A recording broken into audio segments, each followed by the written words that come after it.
ओम हरिः ओम श्री गुरुभ्यो नमः। हरिः ओम।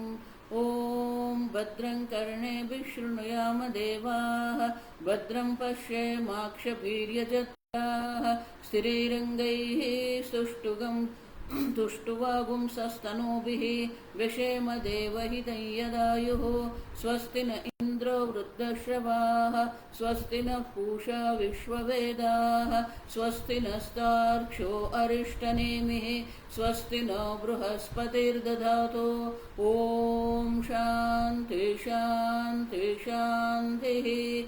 ॐ सहना भवतु, सहनौ भुनक्तु, सह वीर्यं करवावहै, तेजस्विनावधीतमस्तु मा विद्विषावहैः। ॐ शान्ति शान्ति शान्तिः।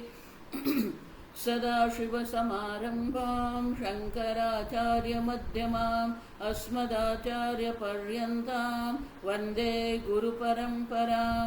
श्रुतिस्मृतिपुराणानाम् आलयं करुणालयं नमामि भगवत्पादं शङ्करं लोकशङ्करं। शङ्करं शङ्कराचार्यं केशवं बादरायणं सूत्रभाष्यकृतौ वन्दे भगवन्तौ पुनः पुनः। ईश्वरो गुरुरात्मेति मूर्तिभेदविभागिने व्योमवद्व्याप्तदेहाय दक्षिणामूर्तये नमः। निधये सर्वविद्यानां विषजे भवरोगिणां गुरवे सर्वलोकानां दक्षिणामूर्तये नमः। ॐ नमः प्रणवार्थाय शुद्धज्ञानैकमूर्तये निर्मलाय प्रशान्ताय दक्षिणामूर्तये नमः। प्रज्ञानां सुप्रधानैः स्थिरचरनिकरव्यापिभिर्व्याप्य लोकान् भुक्त्वा भोगान् स्तविष्टान् पुनरपि धिषणोद्भासितान् कामजन्यान् पीत्वा सर्वान् विशेषान् स्वपिति मधुरभुं मायया भोजयन्नः। मायासङ्ख्यातुरीयं परममृतमजं ब्रह्म यत्तन्नतोऽस्मि। यो विश्वात्मा विदिजविषयान् प्राश्य भोगान् स्तविष्टान् पश्चाच्चान्यान् स्वमतिविभवान् ज्योतिषा स्वेन सूक्ष्मान् सर्वानेतान् पुनरपि शनैः स्वात्मनि स्थापयित्वा हित्वा सर्वान् विशेषान् विगतगुणगणः पात्वसौ नस्तुरीयः।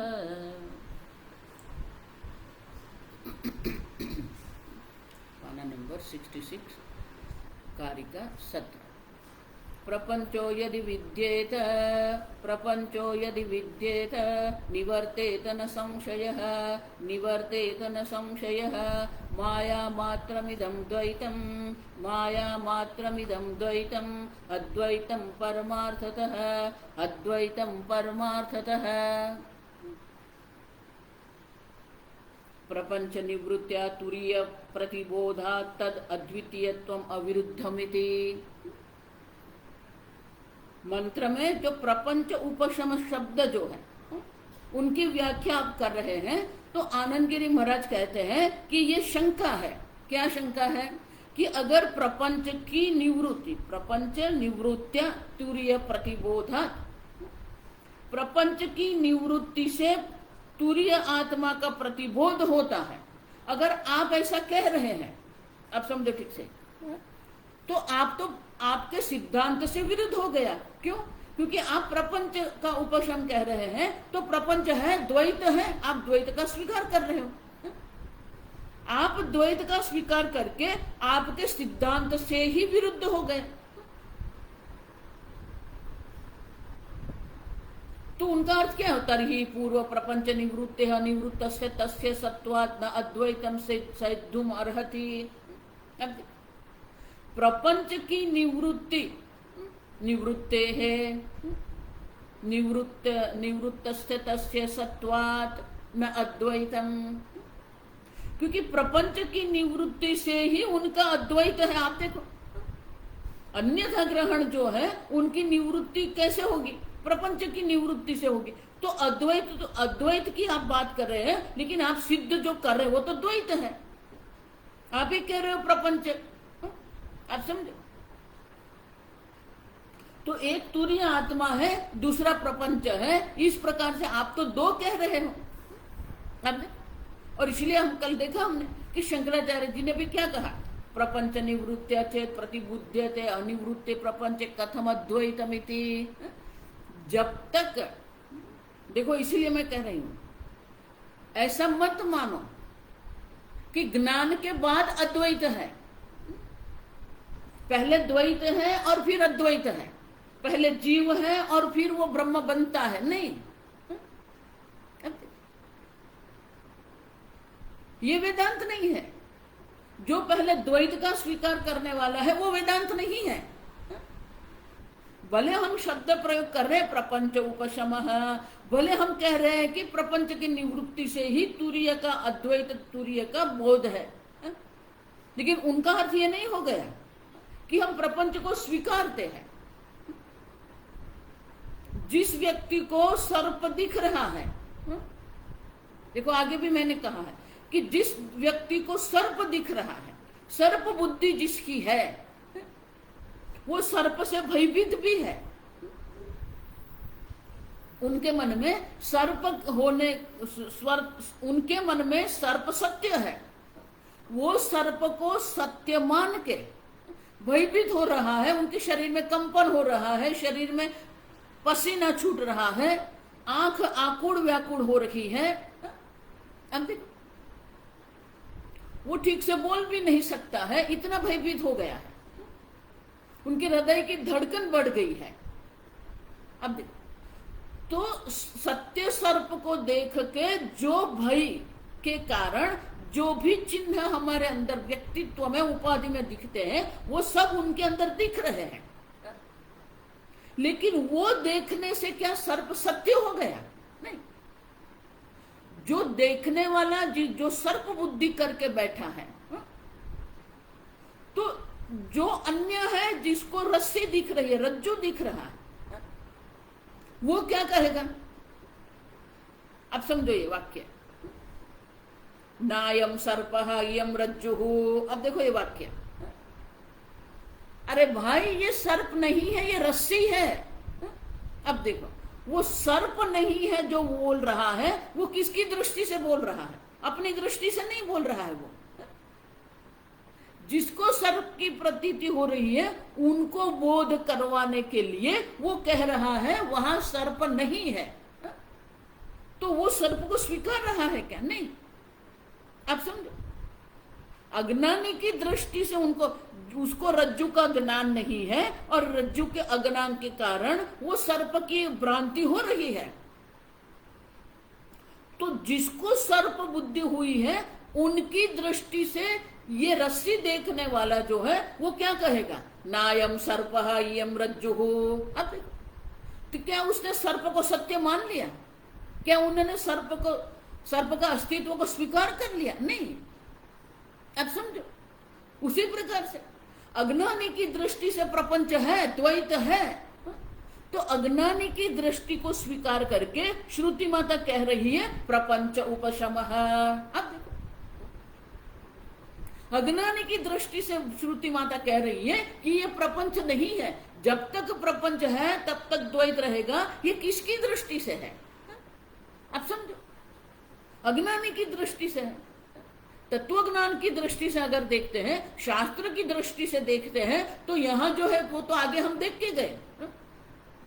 इदम, यहां जो कुछ है, इदम सर्वम अद्वय ब्रह्म एव, ये तो शास्त्र की दृष्टि है। सत्यम ज्ञानम अनंतम ब्रह्म, ये शास्त्र की दृष्टि है। और शास्त्र की दृष्टि भी क्यों है? क्योंकि आप ब्रह्म है। आप समझो, ये शास्त्र की दृष्टि कोई काल्पनिक दृष्टि नहीं है। शास्त्र ये कह रहे हैं जो है। देखो, इसलिए कर्म और ज्ञान जो है, देखो बहुत सारी बात वेदांत में हमें स्पष्ट होनी चाहिए। पहली बात ये है कि कर्म जो है वो पुरुष तंत्र, आपके पर आधारित है, कर्ता पर आधारित कर्म है। कर्ता के संकल्प से कर्म होते हैं। लेकिन ज्ञान पुरुष तंत्र नहीं है, वो आपकी इच्छा पर, आपके संकल्प पर आधारित नहीं है। ज्ञान वस्तु तंत्र है। ये पेंसिल है, ये काली पेंसिल है, तो क्या उनके लिए मेरी इच्छा, मेरा संकल्प नहीं। वस्तु जैसी है वैसा ही ज्ञान होता है, वो आपकी इच्छा, आपके संकल्प पर आधारित नहीं है। आप समझो, जैसे वस्तु है वैसा ज्ञान होता है, उसी को ज्ञान कहेंगे हम।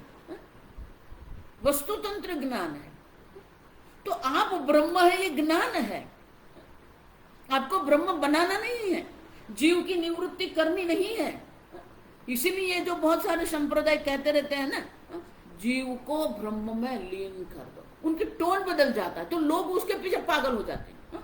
नहीं, महाराज कह रहे हैं एक बार समाधि लग जाएगी, कुंडलिनी जागृत हो जाएगी, जीव ब्रह्म में लीन हो जाएगा।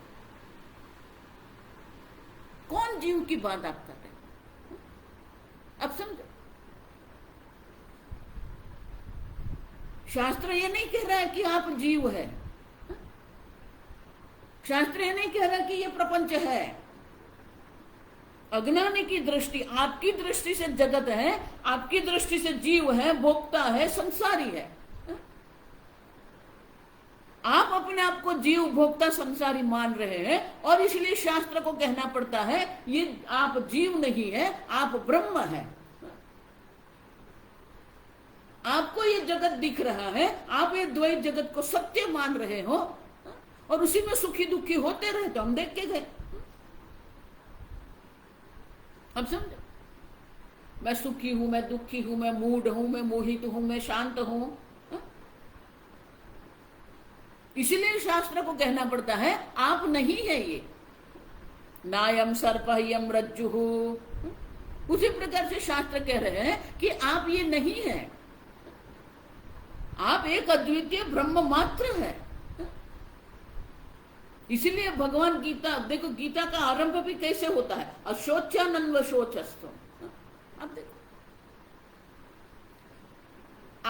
गीता में भगवान, गीताचार्य भगवान शोक को अपनाते नहीं है, शोक को स्वीकारते नहीं है। आप समझो, ऐसा नहीं कि आप शोकग्रस्त हैं और आपको शोक से निवृत्त करना है, नहीं। भगवान का वाक्य क्या है? अशोच्यानन्व। जो शोक करने योग्य नहीं है उनके लिए तू शोक कर रहा है। माने शोक की कोई संभावना ही नहीं है। पूरे दूसरे अध्याय में भगवान ने जो किया है कि शोक की संभावना नहीं है। आप समझो, शोक की निवृत्ति नहीं कर रहे हैं भगवान। भगवान ये सिद्ध करते हैं कि शोक की कोई संभावना नहीं है। न त्वं शोचितुम् अर्हसि। आत्मा की दृष्टि से आप देखते हैं तो शोक है ही नहीं। अब देखो, एक अद्वितीय आत्मा न जायते म्रियते वा कदाचित अनाशिनो प्रमेयस्य। आप तो जन्म मृत्यु रहित, अजो नित्य शाश्वतोयम पुराण है। तो आत्मा तो अजर अमर है, न जन्म है न मृत्यु है, जन्मादि भाव विकार रहित है। हम देखें तो आत्मा की दृष्टि से कोई शोक की कोई संभावना ही नहीं है, क्योंकि आप तो जन्म मृत्यु रहित है। आप कोई कर्म कर ही नहीं रहे, न करता है न भोगता है। आप स्थूल शरीर की दृष्टि से जन्म मृत्यु है, तो भगवान कहते हैं कि आप तो देह में रहने वाले देही हो, आप देह नहीं है।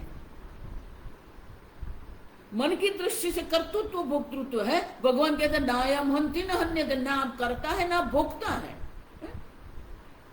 तो शोक किसके कारण होगा?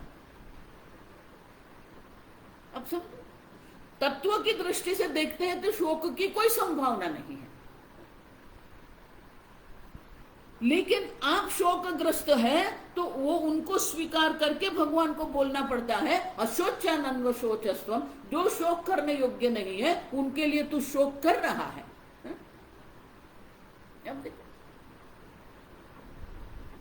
आप समझो ठीक से। और इसीलिए कहते हैं प्रपंच की निवृत्ति से अद्वैत की सिद्धि होगी ऐसा नहीं है।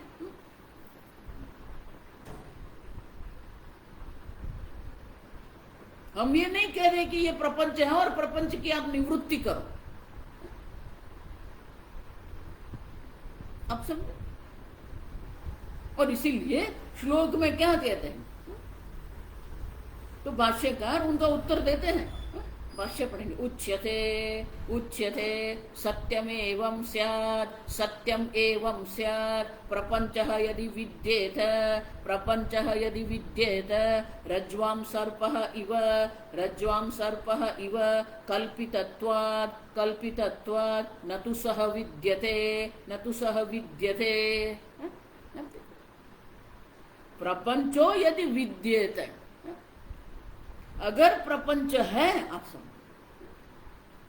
यदि विद्येत मानी क्या है, तात्विक दृष्टि से देखते हैं तो प्रपंच है ही नहीं। आप समझ, जिस प्रकार से रज्जु में सर्प नहीं है, भले वो सर्प देख रहा है लेकिन रज्जु में सर्प नहीं है। रज्ज्वाम सर्प विकल्पितत्वात्, जिस प्रकार से रज्जु में सर्प कल्पित है, न तो सविद्यते, वो है ही नहीं। उसी प्रकार से प्रपंच नहीं है। प्रपंचो यदि विद्येत, अगर प्रपंच है, आप समझो, तो फिर क्या है, निवर्तयेत न संशयः। इसलिए आगे शंकराचार्य विद्यमान विद्यमानः चेत् विद्यमानः चेत् निवर्तेत न संशयः निवर्तेत न संशयः नहि रज्ज्वां भ्रांति बुद्ध्या कल्पितः सर्पः भ्रांति बुद्ध्या कल्पितः सर्पः विद्यमानः सन् विवेकतः निवृत्तः।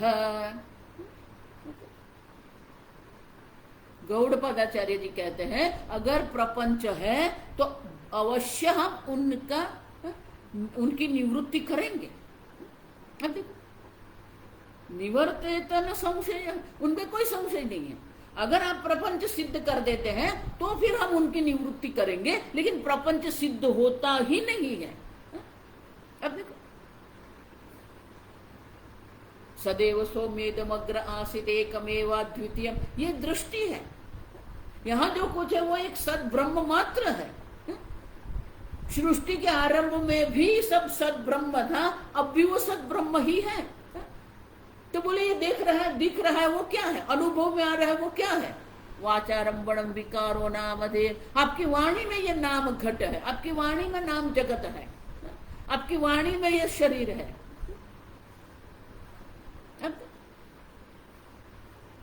बाहर ढूंढने जाएंगे तो सद्ब्रह्म मात्र है। अब सुन, तो रज्ज्वां भ्रांति बुद्ध्या कल्पित सर्पः विद्यमानः सन् अविवेकतः निवृत्तिः। तो रज्जु में अगर भ्रांति बुद्धि से अगर कल्पित सर्प विद्यमान है, न विद्यमान है ही नहीं। अगर है तो फिर विवेक के द्वारा उनकी निवृत्ति हम करेंगे। लेकिन जिस प्रकार से रज्जु में सर्प कल्पित है, उसी प्रकार से ये ब्रह्म जो है उसमें ये संपूर्ण प्रपंच कल्पित है। देखो, इसलिए मैं कह रही हूं संपूर्ण वेदांत दो ही है, देखते हैं या है, जगत दिखता है या जगत है, सूर्योदय दिखता है या सूर्योदय है, आकाश की नीलिमा दिखती है या आकाश की नीलिमा है। आप देखो, आप समझो, तो ये कल्पित है। अगर आप सिद्ध कर दे कि ये प्रपंच है तो अवश्य हम उनकी निवृत्ति करेंगे। आप समझो, है ही नहीं तो अगर है ही नहीं तो फिर प्रपंच उपशम क्यों कहते हैं? अज्ञानी की दृष्टि से हम कह रहे हैं प्रपंच उपशम।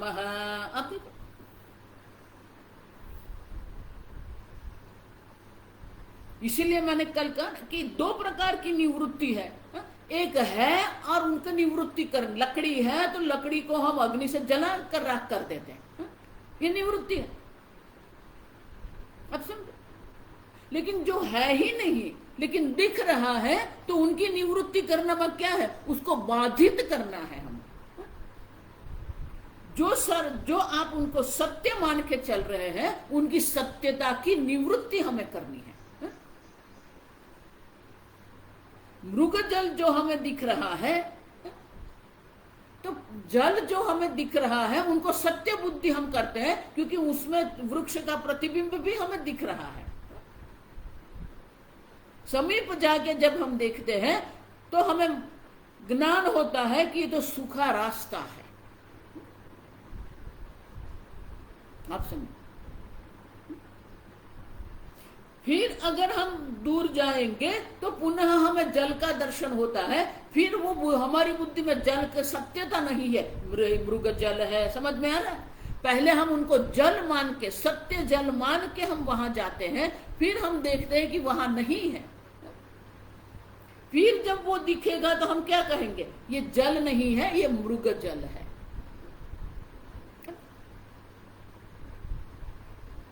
तो जल दिखता है, जल नहीं है। इसलिए शंकराचार्य आगे कह के गए हमें कि मृग जल से ये जो रेत है, न पंखी खरोति मृग जलम, मृग जल कभी भी ये रेत को कभी भिगो नहीं सकती है, क्योंकि है ही नहीं।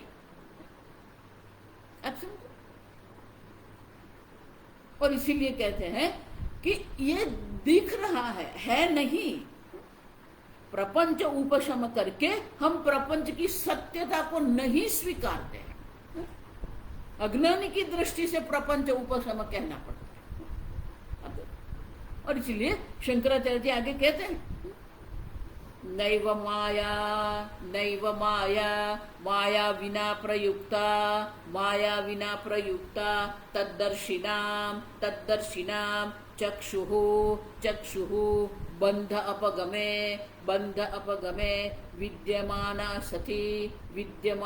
सती निवृत्ता निवृत्ता तथा इदं प्रपंचाख्यं माया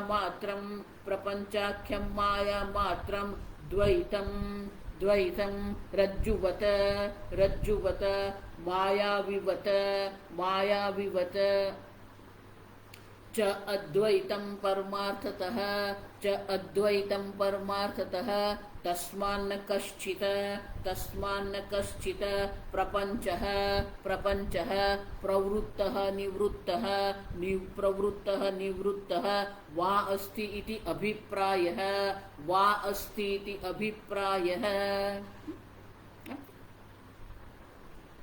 न एव माया विना प्रयुक्ता, मायावी के द्वारा जो प्रयुक्त है, तद्दर्शिनाम चक्षुर्बंध अपगमे, अब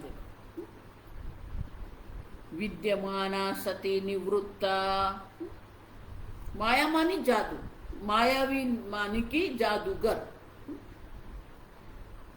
जादूगर के द्वारा जो चक्षुबंध, वो वशीकरण के कारण जो नहीं है वो हमें दिखाता है, वो उसको चक्षुबंध कहते हैं, समझो। तो चक्षुर्बंध जो है हमें उस प्रकार से वो हमारे मन को उस प्रकार से वो वशीकृत करता है कि जिसके कारण हमें बहुत कुछ दिखता है। तो उस तद्दर्शिनाम, तो उनको बहुत कुछ दिखता है। आप देखो, तो जादूगर की जादूगरी से बहुत कुछ हमें दिख रहा है और हम देखते हैं, दर्शिनम, देखने वाले हम हैं। लेकिन उनका कारण क्या है? चक्षुर्बंध। अब देखो,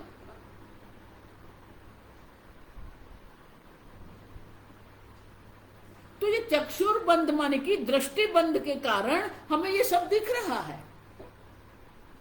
तो जब ये दृष्टिबंध जो है उनकी जब निवृत्ति हो जाती है तो क्या होता है? चक्षुर बंध अपगमे विद्यमाना सती निवृत्ता। अब देखो कुछ नहीं दिखेगा। उसी प्रकार तो ये प्रपंच जिसको हम कह रहे हैं तथा तात्विकम अद्वैतम,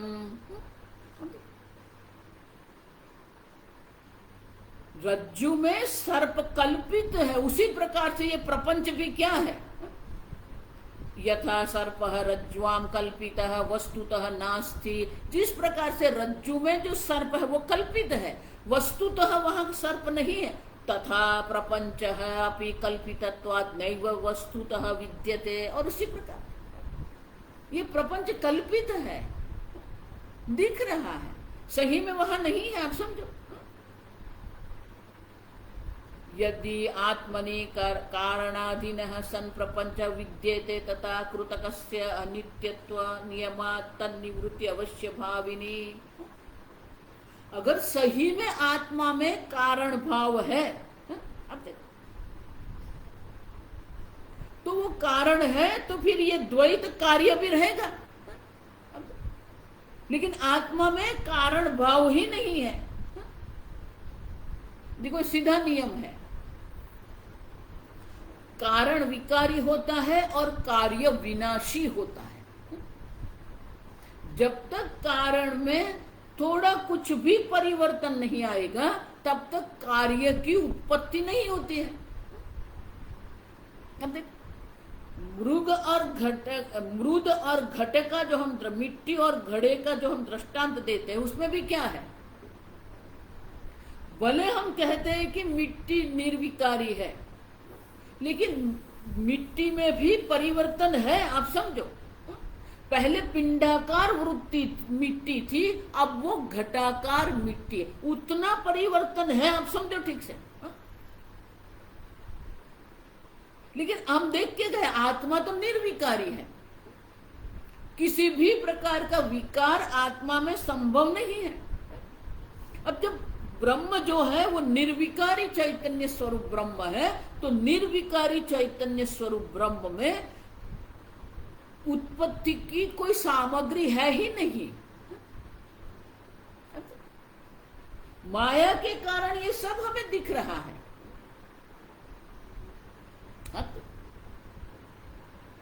और इसीलिए श्रुति माता क्या कहते हैं? माया मात्रमिदं द्वैतम। माया के कारण ये सब हमें दिख रहा है। जो द्वैत हम जिसको कहते हैं वो माया मात्र है, हमें दिख रहा है, सही में वह है ही नहीं। आप समझो, प्रपंचस्य मायया विद्यमानत्वं न तु वस्तुत्वमिति। ये संपूर्ण जो प्रपंच हमें दिख रहा है वो माया मात्र है। माया मात्र माने कि कल्पित है, दिख रहा है, अनुभव में आ रहा है, इसलिए वो सत्य नहीं बन जाता है। आप समझो, तो जिसको सर्प दिख रहा है उनकी दृष्टि से हमें कहना पड़ता सर्पो ही रज्ज्वाम भ्रांत्या कल्पितः नायं सर्पः रज्जुः एषः एव इति विवेक धिया निवृत्तः नैव वस्तुतः विद्यते। देखिए, विवेकतः निवृत्तः, तो हमें जो करना है वो क्या है? सर्प की निवृत्ति नहीं करनी है, विवेक करना है।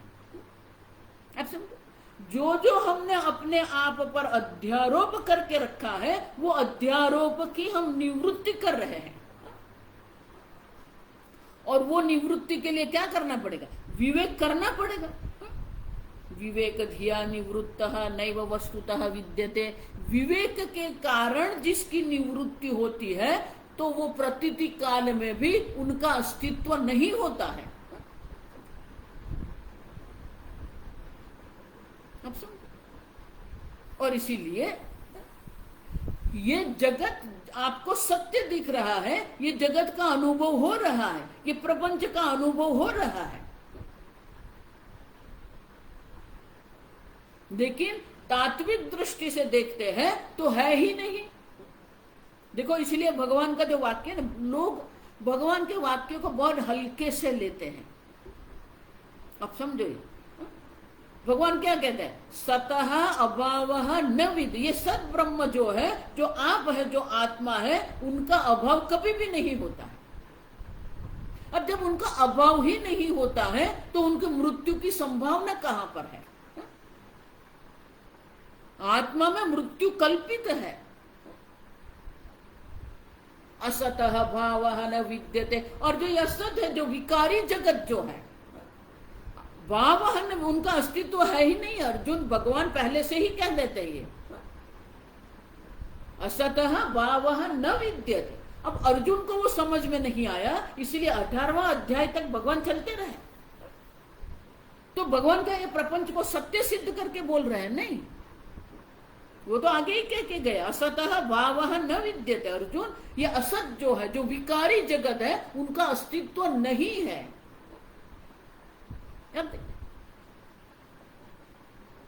जो नहीं है उसी में हम क्या करते हैं? ये सात्विक है, ये राजसिक है, तामसिक है। अब है ही नहीं तो क्या सात्विक, क्या राजसिक, क्या तामसिक?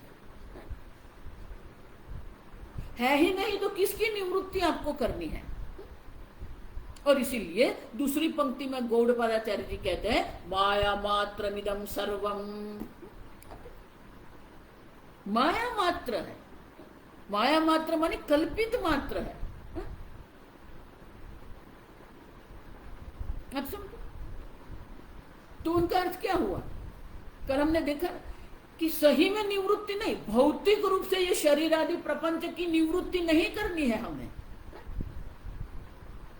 सूर्योदय हमें दिख रहा है, तो सही में सूर्योदय नहीं हो रहा है जब हमें विज्ञान में ये ज्ञान होता है कि पृथ्वी गोल है। देखो, हम ये गैलीलियो कह के नहीं गया कि पृथ्वी गोल है। अब हम जिसको जियोग्राफी अंग्रेजी में कहते हैं, उनका अनुवाद ही क्या है? भूगोल। आप देखो, भू माने पृथ्वी, गोल भूगोल कहते हैं हम उसको। वराह भगवान ने जब पृथ्वी का उद्धारण किया समुद्र से, तो वराह भगवान के ऊपर भी वो पृथ्वी क्या है? सपाट दिखाई नहीं, गोल है। आप देखो, पाश्चात्य संस्कृति से हमारी बुद्धि इतनी प्रभावित होकर बैठ गई है कि उसी को हम सिद्धांत बना के चलते हैं।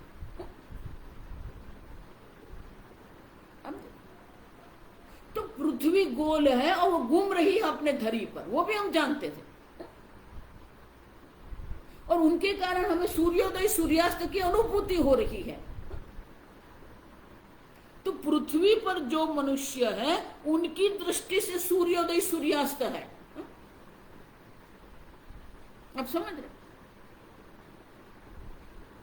पृथ्वी की दृष्टि से सूर्योदय सूर्यास्त है। अब पृथ्वी से ऊपर उठ जाए, फिर क्या सूर्योदय, क्या सूर्यास्त?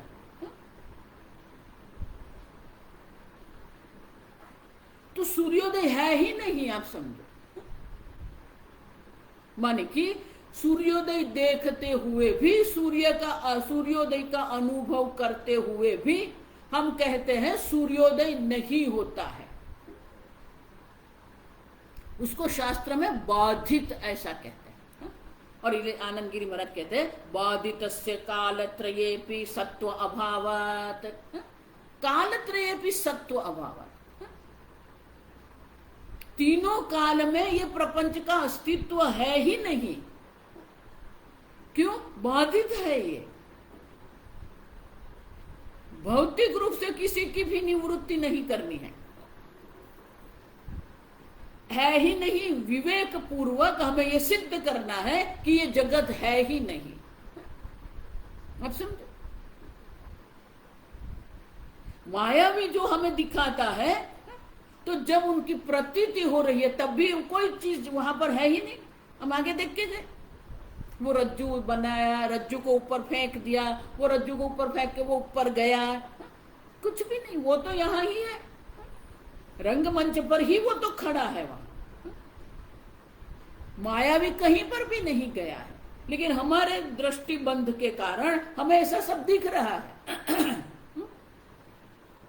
वो रज्जू पर चढ़ गया, फिर वहां ऊपर उसकी लड़ाई हो गई, तलवार की आवाज आई, फिर उनके शरीर के एक एक टुकड़े नीचे पड़ गए। तो क्या ऐसा हुआ? नहीं।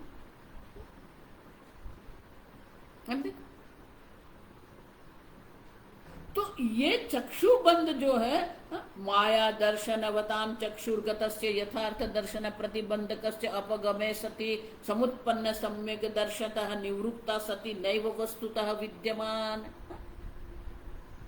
तत्व विवेक से जब हमें ये ज्ञान होता है कि ये जगत है ही नहीं, तो उनका अर्थ क्या हुआ? जब वो दिखता था तब भी वो नहीं है।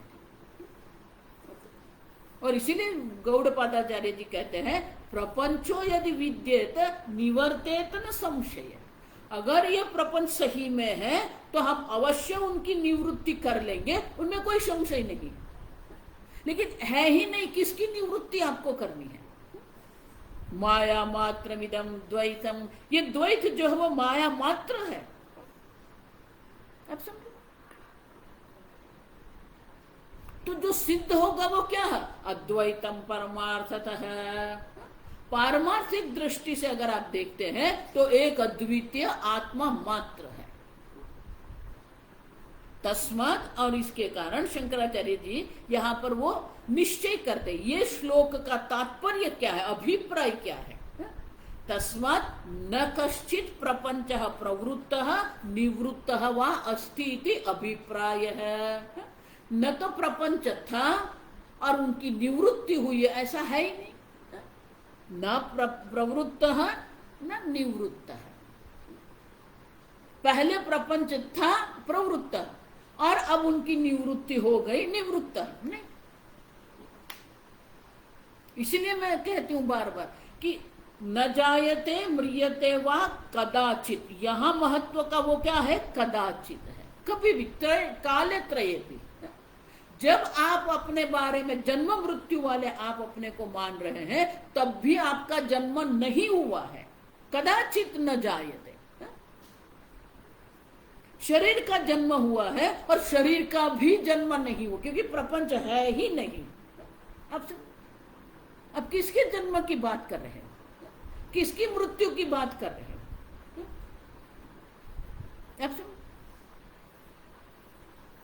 हम देखते गए अजम अनिद्रम स्वप्नम अद्वैतम, जन्म ही नहीं हुआ। अब जन्म ही नहीं है तो मृत्यु की बात कहां से आएगी? आप समझो? और इसलिए शंकराचार्य जी कहते हैं ये श्लोक का जो तात्पर्य जो है कि ये प्रपंच है ही नहीं। तो बोले प्रपंच नहीं है तो फिर शून्य है क्या? ये नहीं। प्रपंच से कालत्रयेपि सत्व अभावे तात्विकम अद्वैतम अविरुद्धम इति उपसंहरति। जो है वो आप एक अद्वितीय चैतन्य मात्र, शून्य कहां पर है?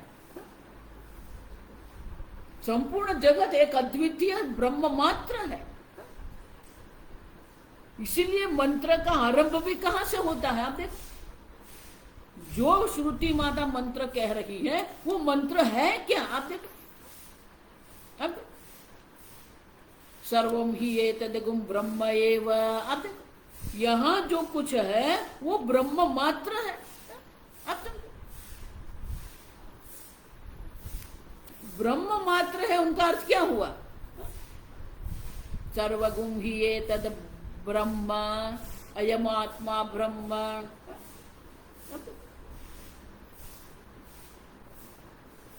ये सब जो है ब्रह्म मात्र है। प्रपंच कहां पर है?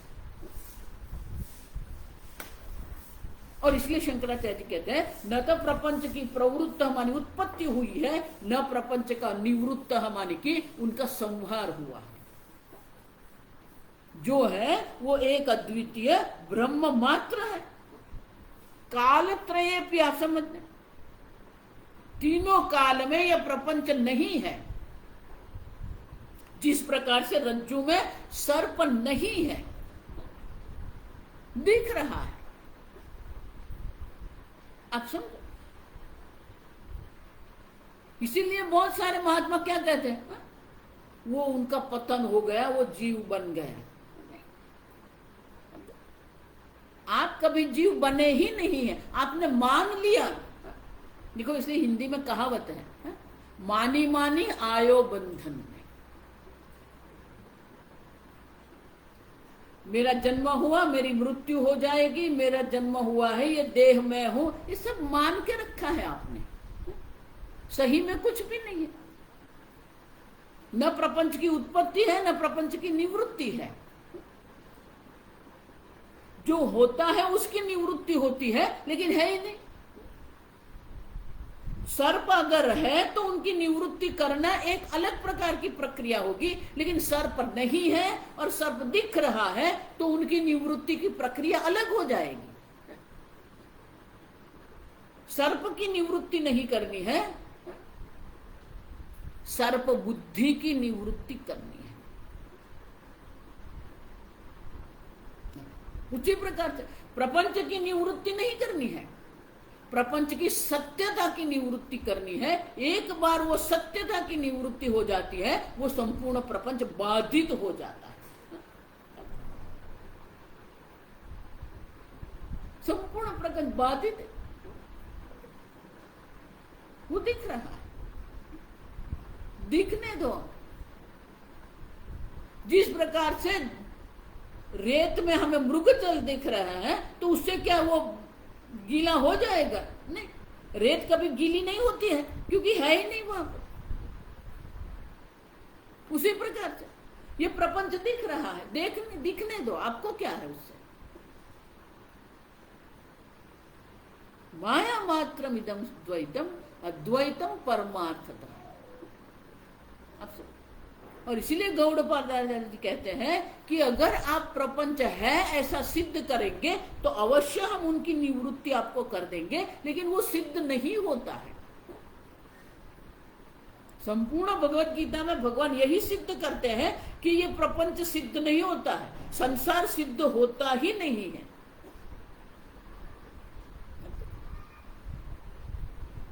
इसीलिए मैं कह, सही में आपको मोक्ष नहीं प्राप्त करना है, आप मुक्त आत्मा है, नित्य शुद्ध बुद्ध मुक्त स्वभाव आत्मा। बंधन का कोई कारण है ही नहीं, शोक का कोई कारण है ही नहीं। बंधन आप सिद्ध करेंगे तो मोक्ष की बात हो जाएगी, लेकिन नहीं, आप नित्य मुक्त आत्मा है। जब आपने आपको जीव कर्ता भोक्ता मान के बैठे हैं तब भी आप सच्चिदानंद ब्रह्म आत्मा ही है। आप समझो, अध्यारोप करके जो रखा है ये अध्यारोप की निवृत्ति करनी है। अदृष्टम अग्राह्यम अव्यवहार्यम, देखो एक एक अध्यारोप की निवृत्ति हमें करनी पड़े। अचिंत्यम, तो श्रुति माता क्या कर रही है? प्रपंच को सत्य नहीं सिद्ध कर रही है, आपने जो अध्यारोप करके रखा है ये अध्यारोप की निवृत्ति श्रुति माता कर रही है।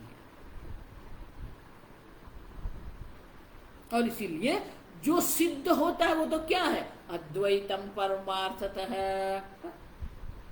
परमार्थतः। तात्विक दृष्टि से देखते हैं तो अद्वैत मानी कि एक अद्वितीय ब्रह्म मात्र है, उससे अधिक कुछ नहीं है।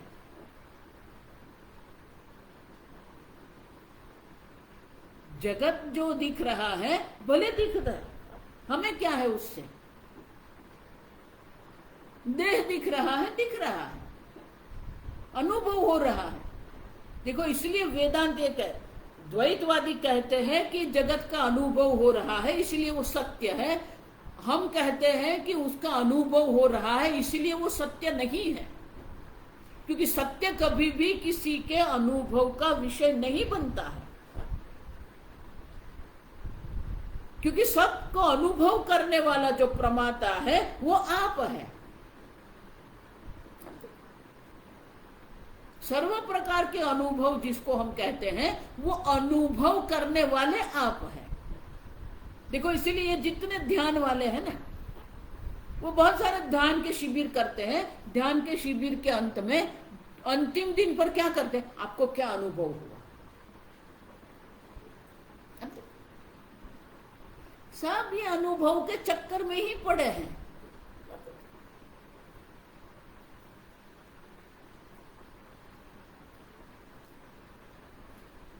एक बार क्या हुआ,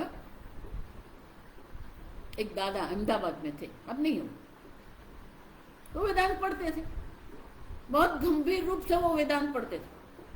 अब उसी वक्त कोई ध्यान की शिविर लगी थी, तो दादा ने विचार किया चलो देखते तो है क्या हो रहा है वहां। तो वो गए, उस शिविर में इतना पैसा भरना है, आपको ये करना है। वो गए, सुबह 5 बजे सबको बुलाया था, वो जाके वहां बैठ गए।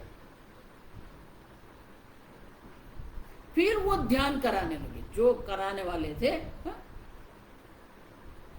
तो बोला आंख मूंद कर बैठ जाओ, ऐसे बैठ जाओ, ऐसा करो, वैसा, वो सब करते रहे।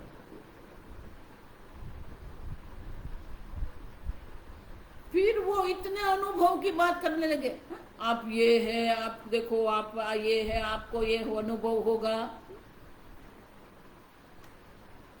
अब ये सोच रहे हैं कि मुझे तो कुछ अनुभव हो ही नहीं रहा है। तो अचानक किसी ने अट्टहास्य कर दिया, तो वो आंख खोल के देखने लगे, तो उनके बगल में जो बैठे थे वो जोर जोर से हंस रहे थे, और एक व्यक्ति वहां दूर बैठी है, वो जोर जोर से रो रही है। फिर उन्होंने देखा, तो वो देखते रह गए, कोई हंस रहा है, कोई रो रहा है, कोई का शरीर कंपित हो रहा है। तो वो जो ध्यान करवाने वाले थे, उन्होंने दादा को पूछ लिया, आपको कोई अनुभव हुआ कि नहीं? दादा ने बोला नहीं, मुझे तो कोई अनुभव नहीं हो रहा।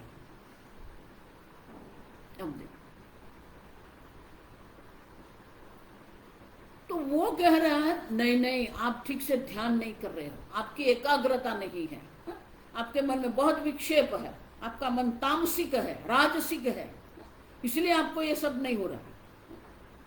दादा शांति से सब सुनते।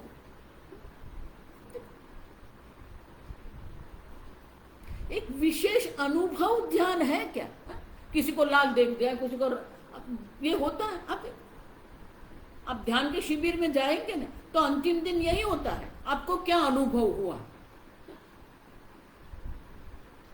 और आप अगर कहेंगे आपको कोई अनुभव नहीं हुआ, तो आपके ऊपर इतना अध्यारोप करके बता देते हैं, आप तामसिक हैं, आप वो हैं, आप संसारी, क्या क्या नहीं करते लोग। और जो अज्ञानी जन होता है, मूड होता है, वो तो सही में मान रहता, हाँ देखो मैं तो वो शिविर में गया था, मुझे कुछ नहीं हुआ, उसने बताया, मैं तो तामसिक हूं। इतने सारे अध्यारोप तो है ही, उसके ऊपर एक और अध्यारोप करके रख दिया उसने। ये ध्यान है क्या? ये ध्यान नहीं है, आप समझो, ये टेक्निक है। विशेष प्रकार के अनुभव, उनको ध्यान नहीं कहते हम।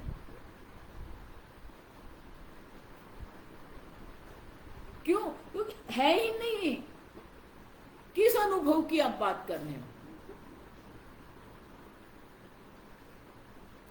न कार्य है न कारण। हम देखेंगे, न कार्य माने कि न जागृत अवस्था, न स्वप्न अवस्था है, न कारण, न सुषुप्ति अवस्था है, न प्रपंच है, न प्रपंच के अनुभव करने वाला प्रमाता, कुछ भी नहीं है। माया मात्रम इदम द्वैत। अब जो है वो एक अद्वितीय ब्रह्म मात्र है। ब्रह्म सर्वम सर्वगुम ही एतद ब्रह्म एव। यहां जो कुछ है वो ब्रह्म मात्र है। इसीलिए गीता में भगवान क्या, मत्त परतरं नान्यत् किंचित् अस्ति। मुझसे अन्य अर्जुन कुछ है ही नहीं। ईशावास्य इदगुम सर्वम्। यहां जो कुछ है वो ईश्वर मात्र है, जो आप है। ईश्वर से भिन्न, ईश्वर से पर कुछ है ही नहीं। आप सब ब्रह्म दृष्टि से देखते हैं तो कुछ नहीं है, न प्रवृत्ति है, न उत्पत्ति है, न निवृत्ति है, न विनाश है। और इसीलिए प्रपंच उपशम शब्द के द्वारा श्रुति माता प्रपंच को सत्य नहीं सिद्ध करती है। अज्ञानी की दृष्टि से श्रुति माता कह रही है ये एक अद्वितीय ब्रह्म में सर्व प्रपंच का उपशम हो जाता है।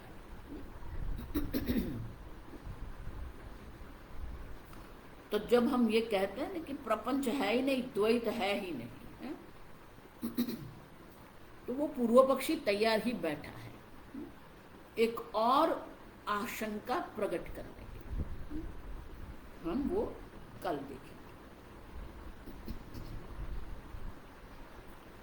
ओम असतो मा सद्गमय तमसो मा ज्योतिर्गमय मृत्योर्मा अमृतंगमय।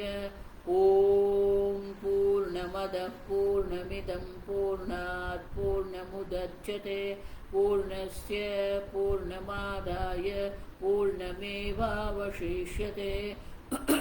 ओम शांति शांति शांति। हरि ओम। श्री गुरुभ्यो नमः। हरि ओम।